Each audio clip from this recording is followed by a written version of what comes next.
Compañero, sí. Muchas gracias, señor presidente. Su servidor Carlos Federico de Conexión MX, Conexión Online y de los canales hermanos Nefta Noticias, Mexicano en Bélgica y Expresión Política. Relacionado con el tema que acaba de exponer en estos momentos, veo un punto toral para que México pueda atacar la delincuencia, pueda atacar tantos problemas que tenemos, y creo que un punto importante es la educación. Aparte de ser un comunicador, pertenezco a la planta laboral docente de la escuela pública, soy producto de la escuela pública y veo con mucha tristeza, señor presidente, que desde hace más de 30 años, desde el tiempo del salinismo, se olvidó a la escuela a la cual la mayoría de nosotros emanamos. 30 años de atraso tecnológico, en el cual no somos competitivos ante las escuelas privadas. Recuerdo muy bien que en aquellos talleres en los años 80, en las comunidades en las cuales nosotros vivíamos, una comunidad de cerca de 600,000 habitantes, la ciudad de Torreón, Coahuila, había colegios de paga contados, con una mano los contábamos. Empezaron a proliferar en la época neoliberal la educación privada. Tristemente empezaron a tener atrasos nuestra escuela pública, la cual era competitiva, la cual teníamos los primeros lugares, los cuales gente de clase media y media baja acudían a esos planteles porque íbamos a la par. Con el tiempo y en los últimos 30 años, la gente empezó a emigrar a los colegios. Hoy, hasta en colonias de bajos recursos, colonias de Infonavit, proliferan estos colegios, donde también nos regalaron esa falsa idea de que pertenecer a un colegio era de estatus social, era ser más, era ser diferente. Y la sociedad mexicana en muchos lugares se las compraron. Lugares en los cuales apenas se completa para el sustento económico de la familia, donde a veces el padre de familia lleva un peso más a la casa y con ilusión cambian a sus hijos a los colegios. Y le digo porque la matrícula de la escuela pública ha bajado bastante y ha crecido tanto esa privatización de la escuela en México. Señor presidente, bajo esa historia necesitamos que el gobierno de la Cuarta Transformación empiece a emparejar a nuestras escuelas, a esas escuelas que fueron olvidadas durante mucho tiempo, esas escuelas que se volvieron invisibles, esas escuelas en el atraso. Tristemente, nuestros alumnos de nivel secundaria, muchos emigran ya a las cuestiones laborales y van sumamente desprotegidos en las cuestiones prácticas, en las cuestiones de lo que hoy se pide como las nuevas tecnologías, donde carecemos de ellas. Y no hay que olvidar, porque es demasiado lo que está sucediendo en las escuelas públicas, presidente. Los contubernios que hay, su voluntad la conocemos, su voluntad de cambiar a México, su voluntad de cambiar la educación. Pero a nivel de piso, todavía batallamos bastante con esos directores de escuela que les dio mucho poder la reforma educativa y los sexenios anteriores, donde se han vuelto fuentes de ingresos extras para todo este tipo de personajes, los cuales dirigen esas escuelas, y tanto poder les dieron que tristemente nos tuvieron con la bota en el cuello y todavía en muchos aspectos a la planta laboral, habiendo síntomas de corrupción increíble que usted no se imagina. Ejemplo, una técnica que cobra más de 1,500 pesos de inscripción para la cuota de padres de familia, porque tampoco nunca se cumplió el artículo 3 de la gratuidad en las escuelas. Se tenía que acudir a la cooperación de las familias. Situaciones en las cuales no se esclarecen ese tipo de gastos, donde vemos que esos recursos son llevados hacia otros lados. Es triste ver que todavía hasta el día de hoy se haya creado una figura en este sexenio, pero que le hayan gente, directivos, a cómo estar en contubernios con padres de familia, con profesores, para poder seguir ejerciendo esa cooperación de cada uno de las personas que acuden a esos lugares y desviarlas a sus bolsillos. Lo vemos tristemente que así es. Y otra cosa son las normales superiores que usted nos prometió que iban a tener auge. Hasta el día de hoy vemos que la planta estudiantil en esos lugares es muy poca, muy baja. En el sistema neoliberal, recuerdo muy bien en precampaña y en campaña que José Antonio Mit Curibreña lo decía con mucho felicidad, expresaba que ellos habían abierto el abanico del ingreso de docentes, que no solo había que pasar por normales, sino cualquier licenciado, ingeniero podía ser maestro. Y recuerdo muy bien una entrevista en la cual él se jactaba diciendo: ahora tú que eres ingeniero, ahora tú que eres licenciado, puedes ser maestro de nivel primaria. Espero y entendamos estas palabras, que no cualquier egresado de cualquier universidad puede atender niños y adolescentes. Hay que tener una preparación, hay que estudiar en normales, hay que llevar técnicas de enseñanza y empatía con la relación del crecimiento de los alumnos. Las escuelas normales se están cayendo, señor presidente. La planta de inscripción es muy baja en estos momentos. Candados que se crean en los gobiernos de los estados y candados que crearon los gobiernos federales porque veían escuelas ideológicas contrarias a lo que ellos ejercían en sus momentos. Todo este tipo de circunstancias, por eso algún día sucedió lo que pasó allá en Ayotzinapa. Ese fue el anuncio de lo que buscaban estos señores.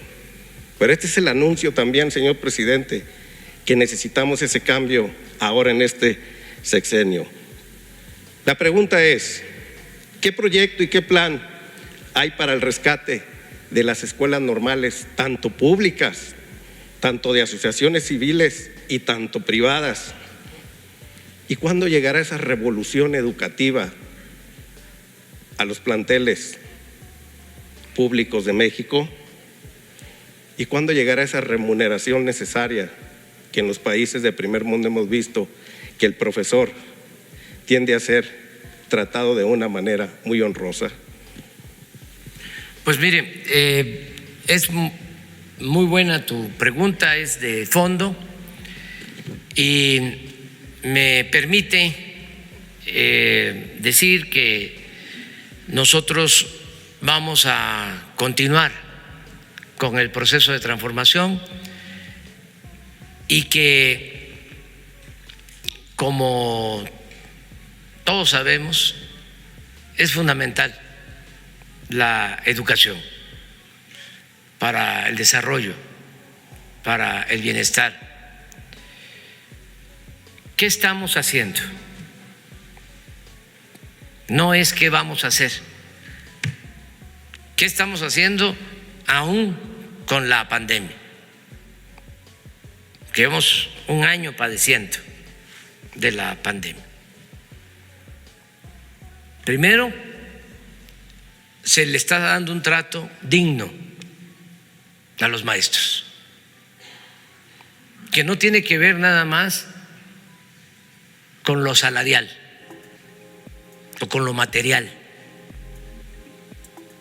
Ya no se insulta al maestro como se hizo durante el periodo neoliberal. Ya no se denigra a nuestras maestras, a nuestros maestros,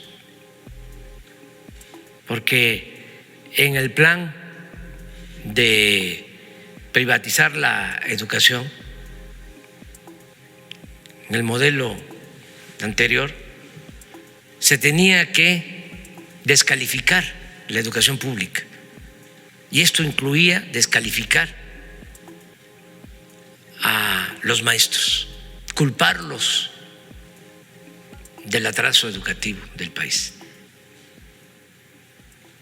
Habían campañas con ese propósito. Si estaba mal la educación era porque los maestros no trabajaban, porque había mucho ausentismo, porque eran unos revoltosos. De ahí surgió, en efecto, la campaña en contra de las normales públicas, de las normales rurales, en contra de Ayotzinapa, el cierre del Meche, todo eso. Bueno, esa política ya no prevalece, ya no es así. A lo que hacías referencia de que cualquiera podía ser maestro, con la idea de cancelar las normales, pues ya en la nueva legislación queda establecido de que los maestros de las escuelas tendrán que ser egresados de las normales y que todo el que sale, que todo el que egresa de una normal tiene garantizada una plaza. Entonces, lo primero son los maestros. ¿Qué resultados hemos tenido? Desde luego, hay una situación muy especial por la pandemia que nos llevó a suspender las clases presenciales. Pero no ha habido protestas de maestros como era antes, porque se canceló la mal llamada reforma educativa. Entonces, vamos a seguir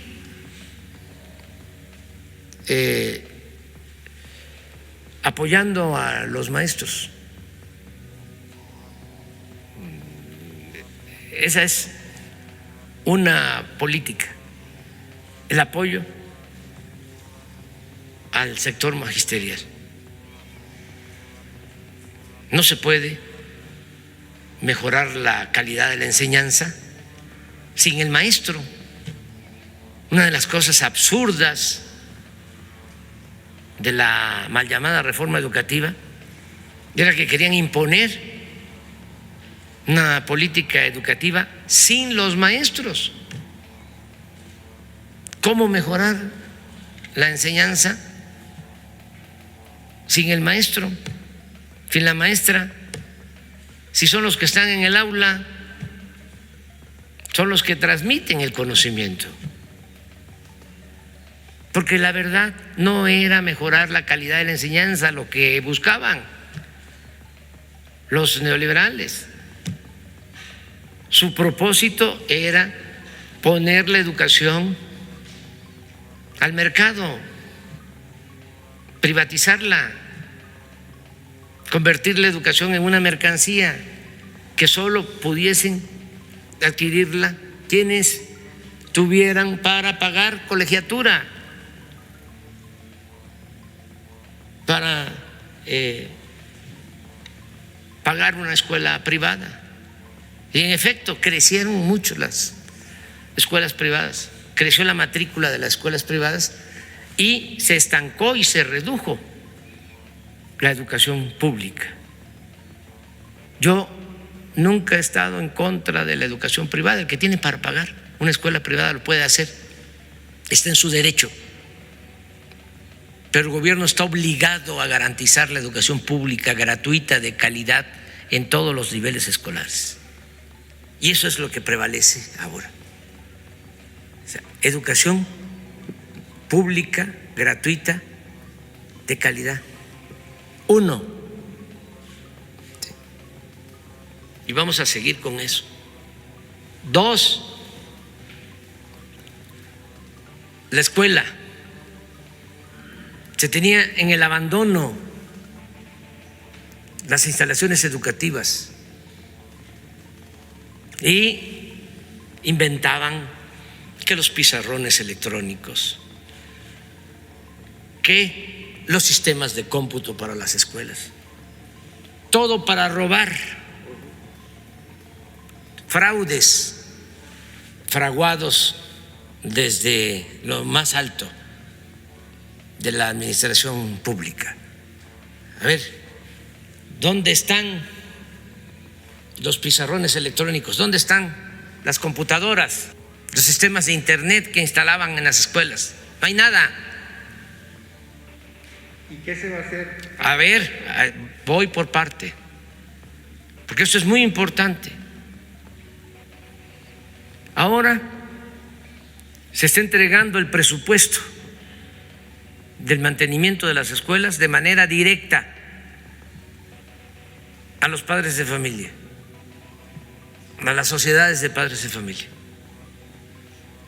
Voy a pedirle a Jesús a ver si podemos con Carlos Torres, que te mande los programas prioritarios para que puedan ustedes ahora mismo, y además me sirve para informarlo, de que ya hay 50,000 escuelas que están recibiendo de manera directa su presupuesto para el mantenimiento. Y que me consta, porque por eso estoy constantemente recorriendo todas las comunidades,